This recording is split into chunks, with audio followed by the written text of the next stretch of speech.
ईरान का इसराइल पर हमला साबित करता है कि मुसलमानों के हक में आवाज़ उठाने के लिए इटमी ताकत नहीं बल्कि गैरत मुसलमानी दरकार है। ये कौन कहता है? ये हमारे पाकिस्तानी यूथिये जो इमरान खान के पैरोकार है। आज इमरान खान के पैरोकारों यानी यूथियों ने इस ईरान से एक हीरो मुल्क बनाया हुआ है, लेकिन ईरान के जो आज क्रूजर मिसाइलें थे 300 तक, इन्होंने एक मच्छर तक इसराइल में नहीं मारा। और हमारे यहाँ पाकिस्तान में एक दो गोलियों ने 12 लोगों को जख्मी करके कंटेनर के ऊपर और एक को लंगड़ा किया था।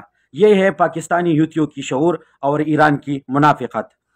राजे मरगरो په پښتو کې مې نیولې نو زړه مې په چرته کې وبس کی خو یو ویډیو کلیپ ته دا در سره وګورئ چې ایران او اسرائیل خپل منځ کې څنګه دي.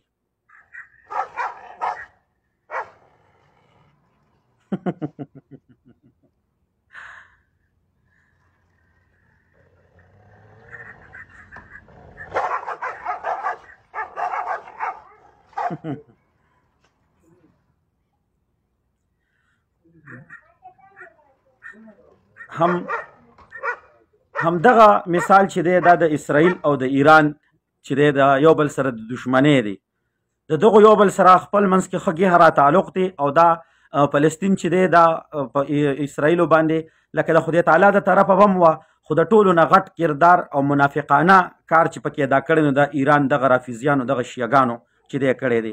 اوس چې کوم حماس مجاهدینو هغې اسرائیل وزغلل او فتح انشاءالله د حماس د مجاهدینو ده، نو ایران څنګه چل کړی دی؟ ایران لاول هغې سره باقاعده صلاح وکړله چې موږ به په تاسو باندې کروز میزایل در پرېږدو، ډرون به در پرېږدو. نو هغه ډرون یې څه داسې قسم ته ور پرېښي دي.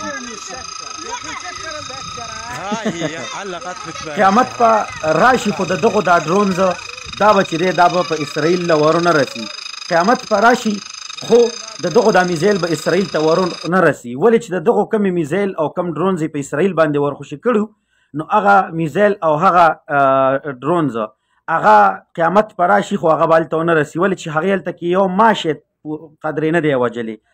او په یو شپه داسې وه چې حماس مجاهدینو په د دغو نه کم یعنې هغه وړې راکټې پې وښلې وې، نو تقریبا چې 1200 پورې اسرائیل چې دی اسرائیلي سپي چې دی مردار کړي، انسانان خو ته موږ نه وایو. او ایران چې دی دومره غټې غټې میزایلې او ډرون جزونه ورخوشې کړل او وایي چې یوه جینۍ پکې چې دی زخمي شوې ده. نو دې ته څه ویلی شي؟ دې ته وایي د منافقت یو اعلی مثال. دا ماشاءالله ایران چې دی دا په ایک نمبر چې دی په ترقۍ سره چې دی دغه که.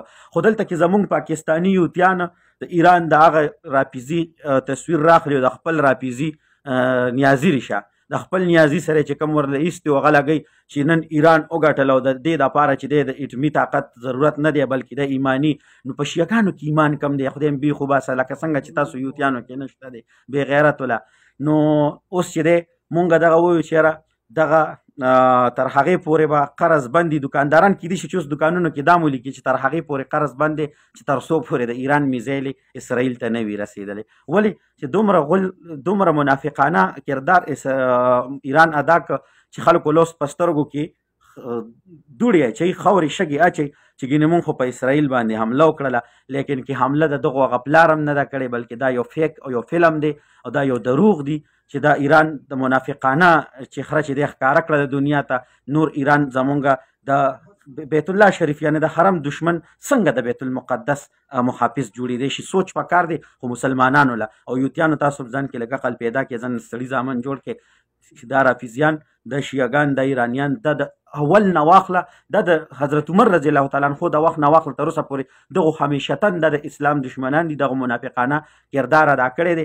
دا چې دی کله هم اسلامي او ایمانی غیرت په دغو کې نه راتلی شي او نه به راشي، بلکې دا چې دی دا د دین اسلام د ټولو نه غټ دشمنان دي. خو تاسو خره خلک، تاسو جاهلان خلک چې دی دا پیژنې نه. د دې پیژندو دپاره هم ځان کې ایمان پکار دی.